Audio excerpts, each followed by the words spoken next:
Showbiz fanatics Andrea Brillantes abay inulan ng mga bashers dahil po sa kanyang inilabas na bagong produkto. But before that, if you haven't subscribed yet to my YouTube channel, please don't forget to like, share, and subscribe at hit mo na rin ang notification bell for more showbiz updates. Before anything else, of course, we would like to extend my thank you or my gratitude for always keep watching and trusting this channel.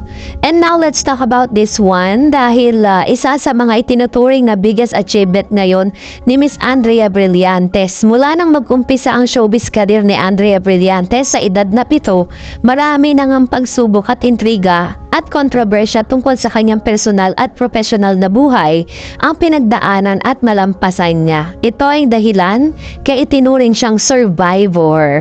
Nitong Martes ng hapon, July 16, 2024, ipinakilala si Andrea bilang celebrity ambassador at shareholder ng Lina Jewelry by Drake Dustin. Napangiti ang kapamilya actress nang marinig niya ang salitang survivor. Tinanong ng cabinet file si Andrea kung ano ang pinakamalaking achievement niya ngayon bukod sa pagiging endorser at shareholder ng jewelry line. Sagot niya, I started working at very young age. Nakapag-provide ako, nakabili ako ng house for them.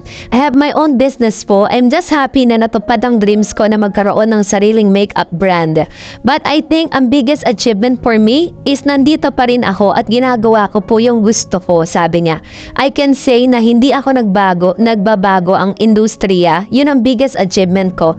That I'm still the dear old girl na nangarap lang dati na maging artista at magkaroon ng bahay para sa pamilya niya. Kahit ang harsh na words, I still try my best to be kind and to love. Gaano kahirap ang buhay niya noon? Marami po kasi meron parts sa personal life ko, meron ding financial struggles, at meron ding criticism. So marami po akong pinagdaanan noon at iba't ibang klaseng paghihirap po ang depende sa itatanong nyo. But it was challenging, it was easy at all, but all of those are things that made me what I am today. Pero kasabay na lahat ng mga blessing na dumarating ngayon kay Miss Andrea Brillantes ay may panibago po siyang produkto na ini-endorso. Ito po yung Lucky Potion kung saan ay umani po ng iba't ibang negatibong reaksyon mula sa mga netizen.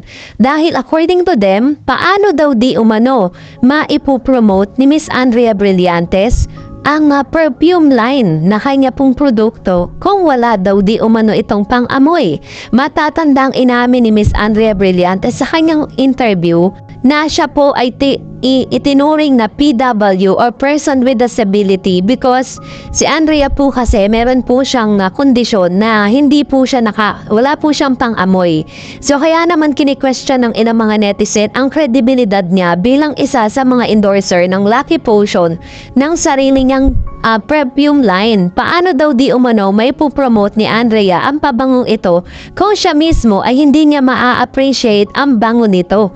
Pero meron din naman mga netizen ang nagsabing hindi lang daw di umano si Andrea Brillantes ang magtetest at mag-aamoy ng mga pabangong ito. May mga tao po siyang kasama at mga tao na pinagkakatiwalaan para po dito sa pagtetest at pag-amoy nga ng nasabing pabango. Pero sabi ng ilang mga netizen, paano daw di umano niya may po-promote ito at paano niya sasabi sa publiko kung ano ang pinakamabango kung siya mismo ay hindi nga raw di umano ito naaamoy.